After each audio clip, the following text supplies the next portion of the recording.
poučujem o tom, že ste povinni dostaviť sa na predvolanie súdu a vypovedať ako svedok o tom, čo je vám známe o trestnom čine páchateľov a okolnostiach dôležitých pre trestné konanie. Právo odoprieť vypovedať ako svedok máte, ak ste príbuzní obžalovaného v priamom rade o súrodenec, osvojiteľ, osvojenec. Rovnako ste oprávnení odoprieť vypovedať, ako ste svoju výpovedou spôsobili nebezpečenstvo trestného stíhania sebe, svojim príbuzným v priamom rade alebo iným osobám, rodinom alebo osobnom pomere, ktorých újmu by ste práve posúdali ako újmu vlastnú. Pred súdom ste povinni vypovedať pravdu a nič nezamlčať. Ak uvedete nepravdu o okolnosti, ktorá má podstatný význam pre rozhodnutie súdu alebo na takú okolnosť úmyselne zamlčíte, dopúšťate sa tým trestného činu krivej svedeckej výpovede.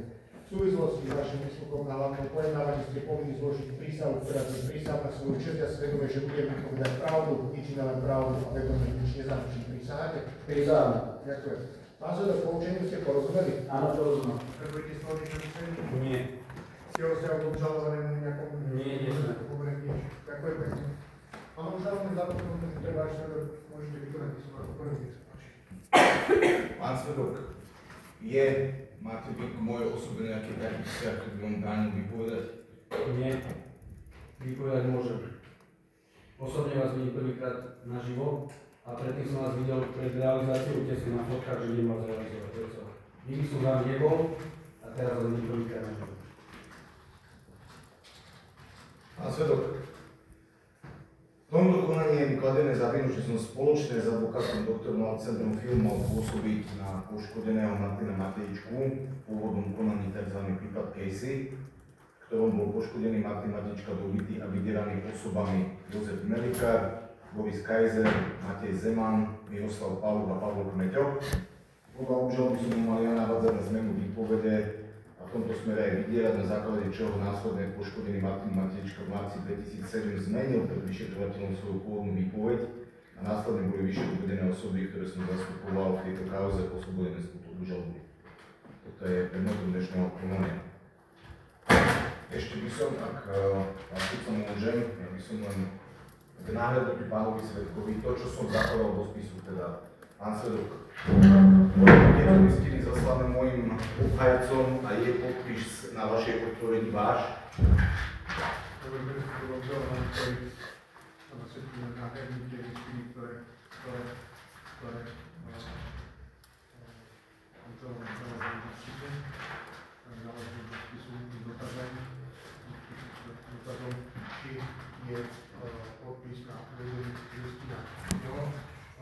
Ešte presne zodpoviete, dajte mi tie listiny, poprosím vás. To už založil 16. Ja viem, toto viem.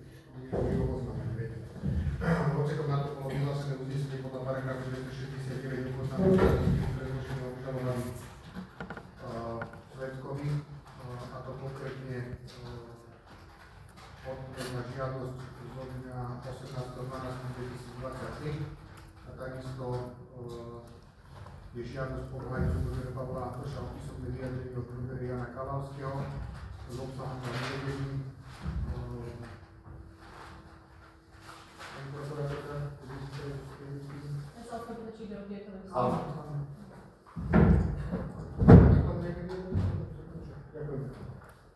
Tieto dokumenty poznám, v podstate oni nám boli zaslané na adresu prechodného pobytu, ktorú máme v Hercegovine. Nepamätám si presne dátum, rok 2023, asi to bolo.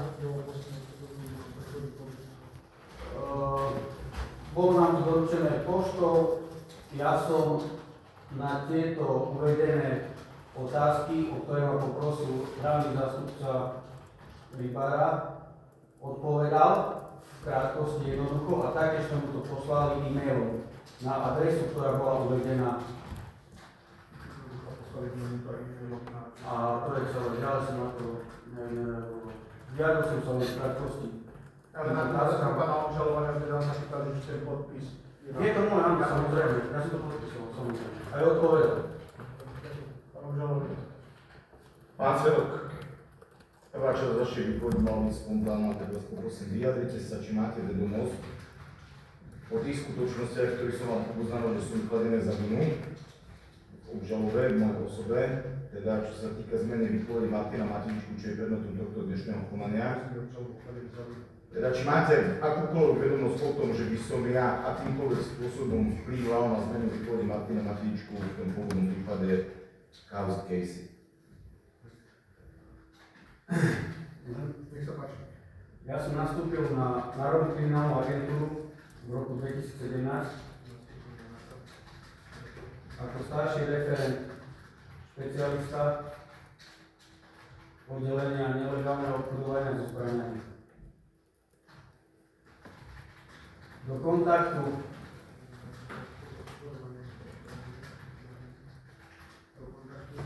kontaktu s kolegami, s vyšetrovateľom Čurilom, Jurkom, s operatívcami Magula, Dunčko, Cvik a Kvak a s neskôrším mojím parťákom Romanom Staršom som prišiel do kontaktu v roku 2019.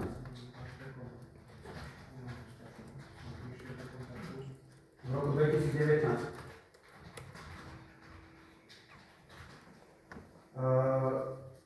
Prípad alebo skupinu Takáčovcov vyšetroval vyšetrovateľ Jurka spolu s vyšetrovateľkou Smolkovou. Ten spis Takáčovci bol rozdelený, ako keby na... Bol rozdelený proste. Neviem prečo, tak to bolo.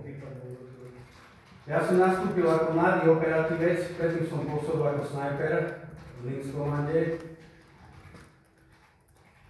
A išiel som sa učiť najlepší.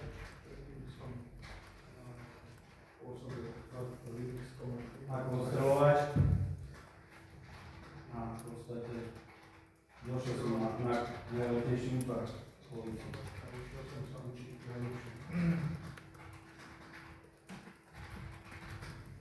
Jan Čurila mi vravel, že on v podstate musí tomu Paľovi pomôcť učiť sa nielen po východňarsky, aby bol ako východňar. Pomocníky. Pán Stovek, ako budete hovoriť mená, skúste aj priezviska priradiť, aby sme vedeli. Jan Čurila a Pavel Jurka. Áno, Jurkovi. On v kancelárii tu boli spolu. Tu celú dobu je v podstate vyšetrovateľ Jurka Čurila a týchto položil. Po východňarsky, že ho učil a učil sa od neho aj vyšetrovať, ale že išlo mu to slabo. Aj ten východňarský jazyk, aj to vyšetrovanie. S tým, že Jan Čurila sa vyjadril, že musí mu pomôcť tých Takáčovcov dorobiť.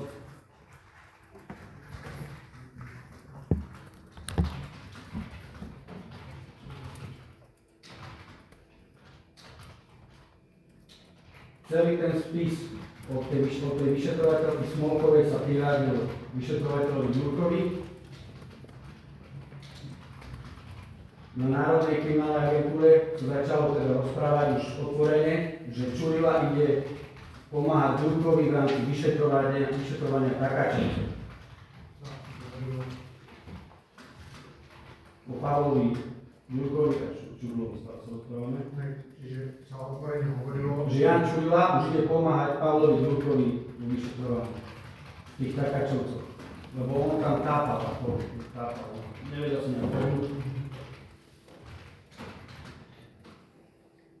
Vyšetrovateľ Čurila sa vtedy vyjadril, že začneme robiť na veľkých rybách. Budeme robiť advokátov, prokurátorov, sudcov, vplyvných podnikateľov a dostaneme sa až do politiky. Podnikateľov a dostaneme sa až do politiky.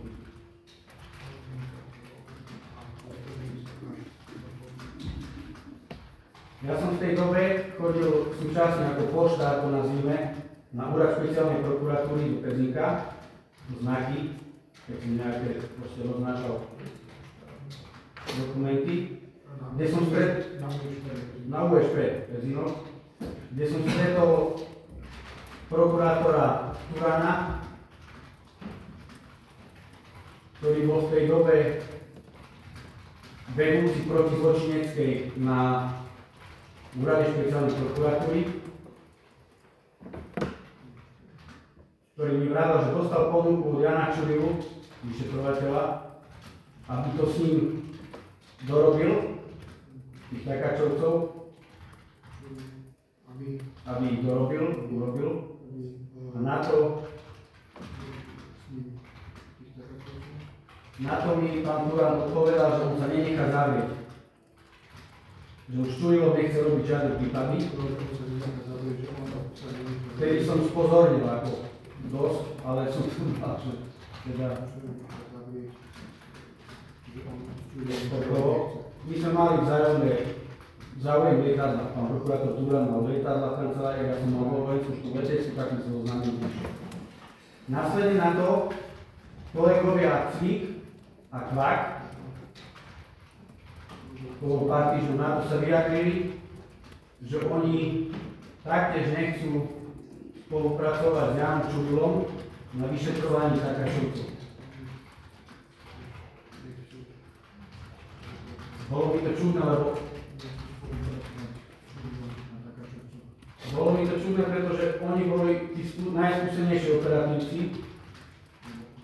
Oni sa venovali s Ďurkom aj s tou vyšetrovateľkou Smolkou už dlhodobo v tejto skupine a nechceli to robiť s Čurilom. Takto výslovne mi to prezentovali.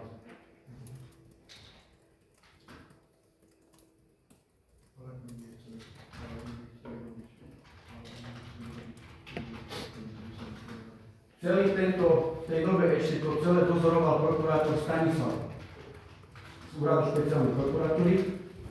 V tom čase to dozoroval prokurátor Stanislav, ktorý dosť často, by som to povedal, vyšetrovateľovi Ďurkovi posielal urgencie a rôzne dožiadania v rámci vyšetrovania takáčovcov.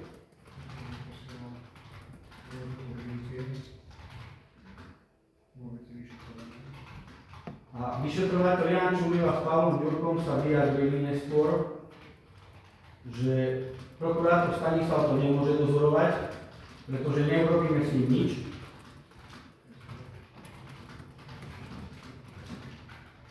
A chcem jednu vec sa vám opýtať, či môžem v rámci autentickosti, či by som mohol aj vulgarizmu používať, alebo nie? Radšej nie. Dobre. Tak sa vyjadril Čurila s Ďurkom, že potrebujeme aj Stanislava. Pretože celú dobu to brzdí. A určite je spojený s takáčovcami.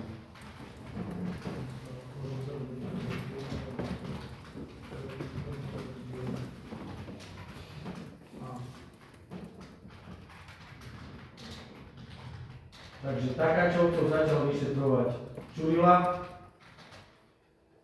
Ďurka. Z mladých operatívcov sa stali starí, to bol Makula a Dunčko. A neskúsení dvaja operatívci Kaľavský a Srš.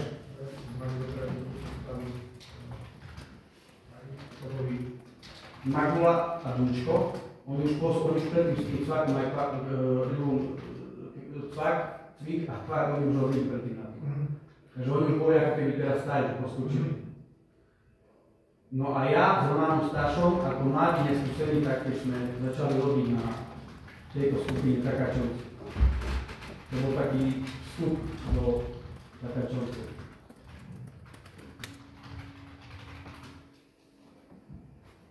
Prvý kontakt, kde som zistil, že niečo nie je v poriadku, bolo pri osobe Pavol Kmeťo,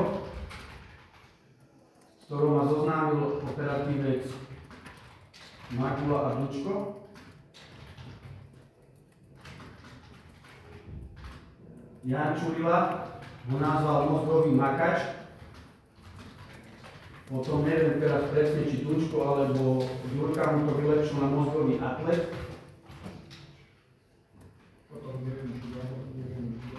Proste nazývali sa mozgový makač alebo mozgový atlet.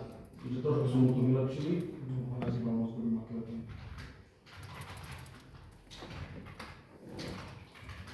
Tak začal pravidelne chodiť na Národnú kriminálnu agentúru.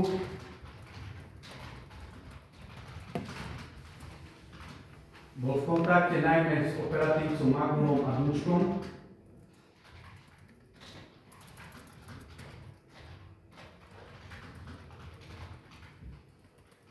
Potom, čo začal vypovedať vyšetrovateľov Ďurka a Čurila, tak sa vyšetrovatelia sťažovali, že tento mozgový makač, Meťo, nám chodí nadrogovaný, alebo pod vplyvom nejakých látok.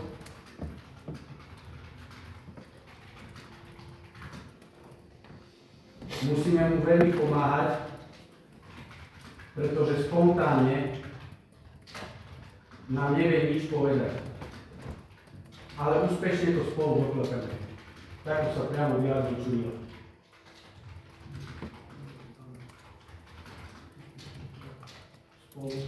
Doklepeme. Dunčko s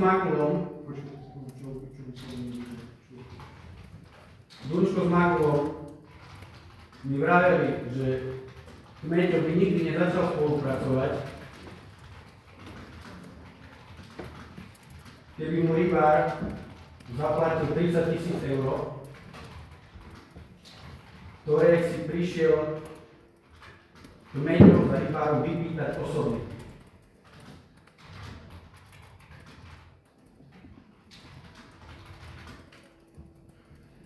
Čo sa týka Meťa a priamo by som nazval manipulácie zo strany vyšetrovateľov Čurilu a Ďurku,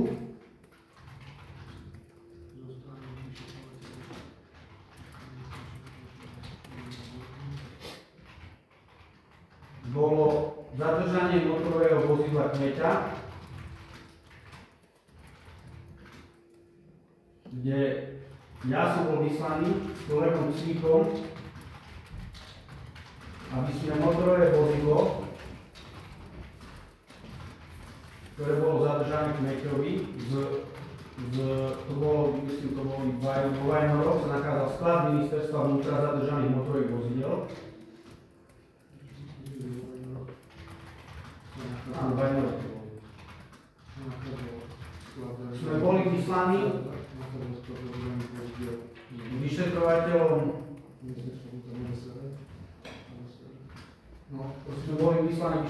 Čurilom, aby sme Kmeťovi vrátili auto, pretože Kmeťo, mozgový makač,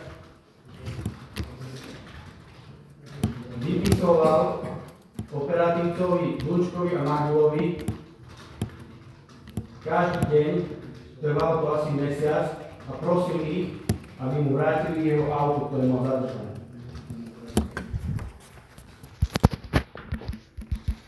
Keď sme prišli s Cvíkom do skladu ministerstva vnútra, kde boli zadržané motorové vozidlá,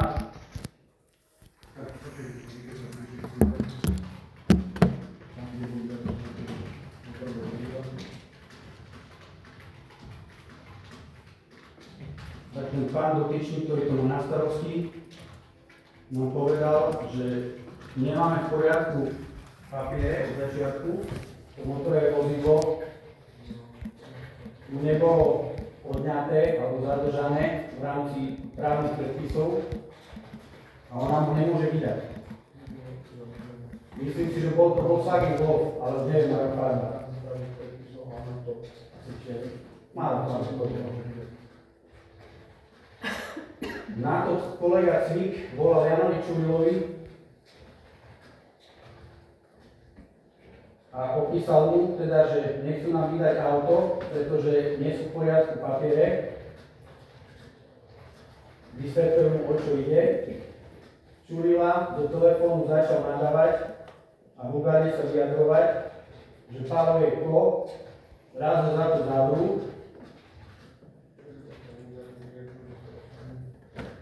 A vysvetlite pánovi, že dodatočne mu tie dokumenty, ktoré potreboval na vydanie, dodáme.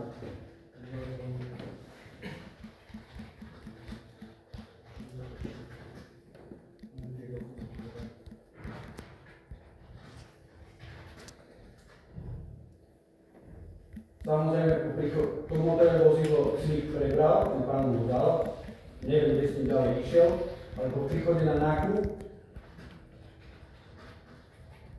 vyšetrovateľ Čurila kričal alebo nadával na vyšetrovateľa Ďurku, či je kto a nech dorobí tie papiere, nech antidatuje dátumy a nech to všetko sedí, jak má, na pozatváre.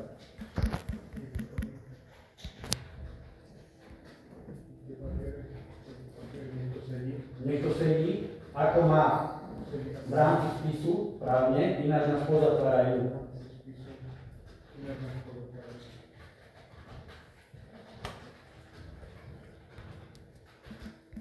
To bol taký prvý moment, keď som zistil, že vyšetrovatelia môžu a sú schopní aj antidatovať nejaké dokumenty a prerábať.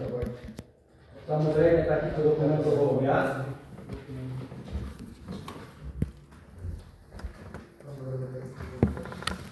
Spomínam si, ako sa menili dátumy pri výsluchoch svedkov. Podpisovali sa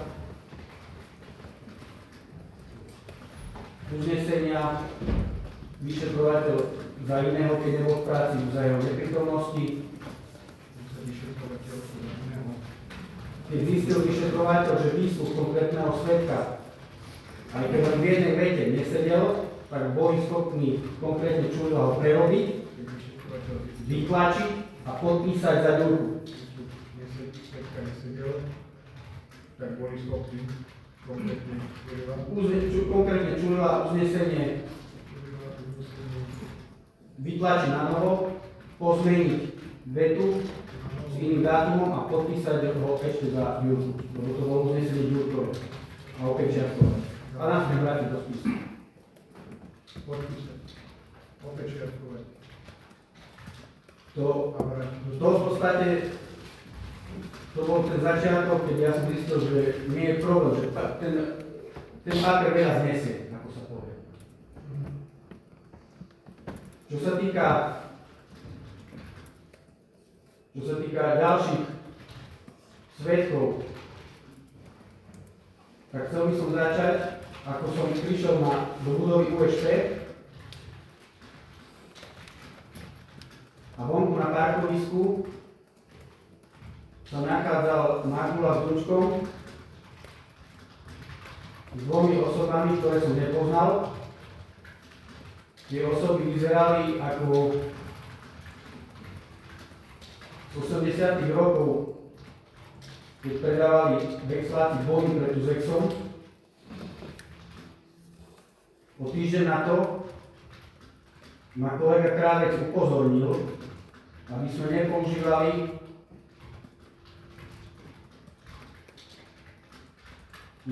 a nevypočúvali a nepoužívali osoby Celešťák a Billy. Ja som nevedel, kto sú tie osoby. Tomu sa dostaneme. Títo dvaja, Celešťák a Billy, to boli v podstate svedkovia, ktorí chceli byť Sikorovci, Šátorovci, Piťovci aj Takáčovci. Jaro Krávec ma upozornil, že oni sú pravoplatne odsúdení. Krávec? Áno, Jaroslav Krávec, to bol môj bývalý kolega, partner operatívec. On už mal s nimi skúsenosť totiž. Prišiel do programu s nimi v rámci Piťovcov.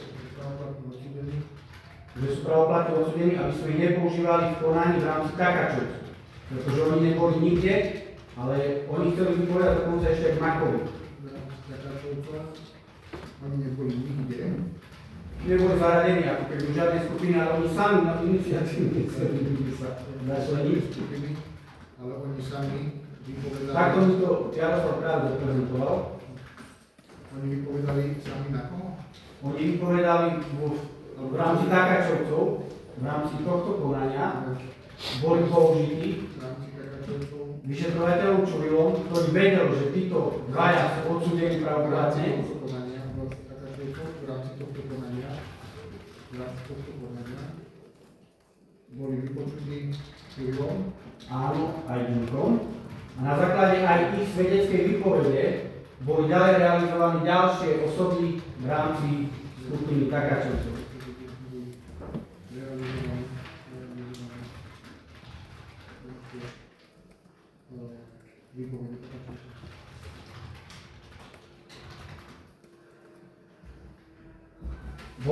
Boli na základe jeho ich výsluchu boli zrealizovaní bol to Krimorac, Jakuza, Almáši, Primorac, Jakuza.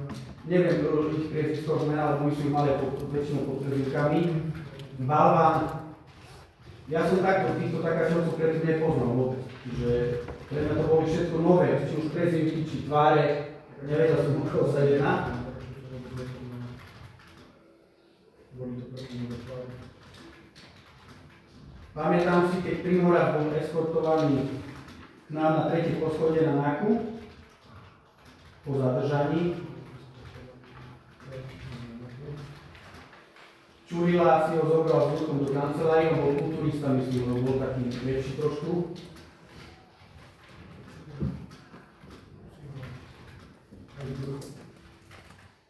A Čurila s Ďurkom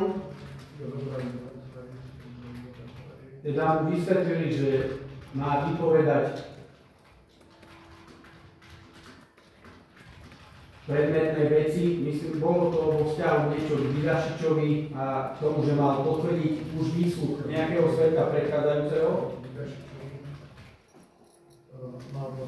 Už výsluch svedka buď nejakého spolupracujúceho obvineného alebo niekoho. Lebo tam bolo základ 2 a 3, 2 alebo 3, aby to potvrdili. A keď to potvrdí Primorac, už iného svedka, alebo obvineného svedka, alebo spolupracujúceho obvineného, pointa bola 2 alebo 3 svedky výpovede. Keď to bude, to je základ 2 alebo 3 svedky výpovede.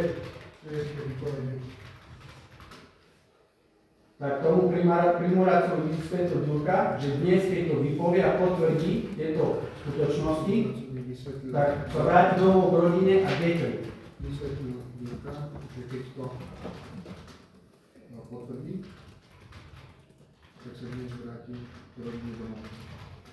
Primorac odpovedal, že on to nemôže potvrdiť, pretože on také nikdy nič nezažil a počuje to prvýkrát od nás. Nemôže to potvrdiť, nakoľko to nikdy nezažil a počuje to Prvýkrát od nás. prvýkrát od nás. Čurila mu odpovedal, aby ste neboli zajtra obvinení. Aby ste neboli zajtra obvinení. Potom prišiel advokát Primoraca, na NAKU sa dostavil a ďalej už teda výsluh ani neprebiehal. Ten Primorac na druhý deň bol obvinený. Oni ho obvinili. Čurila s Ďurkom ostali do dlhých večerných hodinách v práci. A na druhý deň ráno, myslím si, že bola to sobota, oni mu to obvinenie doručili. Na druhý deň Doručili to obvinenie, on bol v CPZ na prezidiu. doručili to obvinenie. A ten človek, ja neviem, potom 6 mesiacov bol vo väzbe. A ten človek Následne bol eskortovaný a 6 mesiacov, alebo aj viac, neviem presne, číslo bol vo väzbe. Taktiež si pamätám, kde som bol osobne ja, kolega Dunčko, kolega Magula, pri osobe Hitler, to je ako Borš sa volal, prezviskom, to bol bývalý PPUčkar, ale prezviskom mal Hitler. pri osobe Hitler volal sa Borš. My sme ich volali po prezviskách väčšinou Hitler, kde tomu rozprával Magula s Dunčkom, tomu Hitlerovi, to bolo na 3. poschodí na NAKA v budove. Keď pôjdete vchodom na 3. poschodie, ako keby na protizločinecku, tak hneď vpravo bola cela, kde sme mali tieto osoby. pred výsluchom sme ho umiestňovali, s tým, že Magula s Lučkom mu vraveli, že nech vypovedá na Patrika Vidašiča, konkrétne, že mal byť pri rozhovore s inou osobou, to už si nepamätám, čo to bolo, lebo oni mali výsluch už raz predchádzajúceho svedka pri sebe. Čurila nám nechávala, alebo respektíve Dučkovi väčšinou bol najskúsenejší s Magulom, predtým výsluchy iných svedkov. A my teda vedeli, ako nadväzovať na ďalšiu výpoveď, kde viem, že ten Hitler odpovedal, že niekedy aj posielal tie výsluchy na e-mail kolegom operatívcom. Ja som takýto výsluch nedostal. Mňa brali na hrubú silu, že teda mám prísť a donútiť ich a v prípade to z nich byto.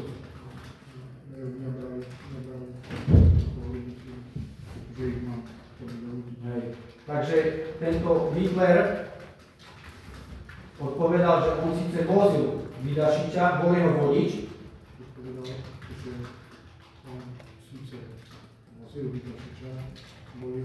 ale on nemôže nám povedať, že on to počul, konkrétne ako to jednou chceli operatívci, pretože Vidašič si ho nikdy nebral na také stretnutie. Že to počul, pretože Vidašič si ho nikdy nebral na tých stretnutiach.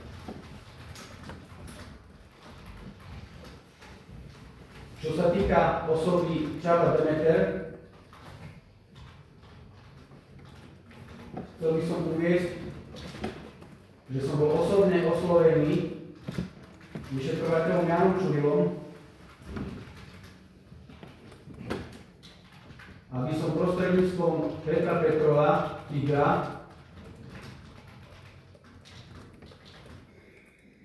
vysvetlil Petrovi Petrovovi, nech nastaví Csaba Demetera,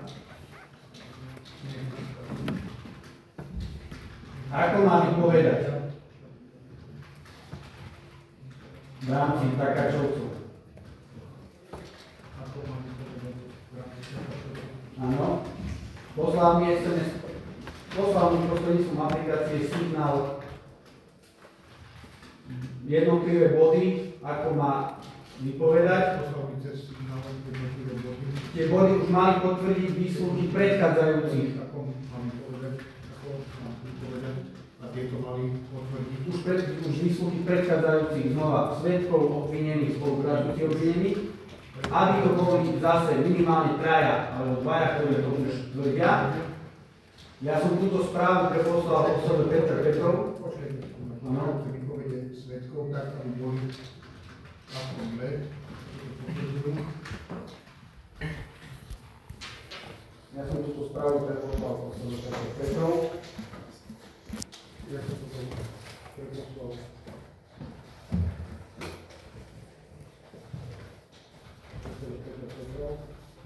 O pár týždňov na to mi volal Ďurka. Medzi tým sa Ďurka stretával s osobou Csaba Demeter. Aj osobne, tomu bolo aj vyčítané. A to... Počkajte sekundu, ja viem. Sekundu. Iba toto o pár týždňov na to mi volal Ďurka. Ešte raz. O pár týždňov na to mi hovoril Jano Čurila, že Ďurka sa stretával s Csabom Demeterom, že bol s ním, ale že on je... Pán svedok, ja vás za chvíľočku zastavím. Predmet toho výsluchu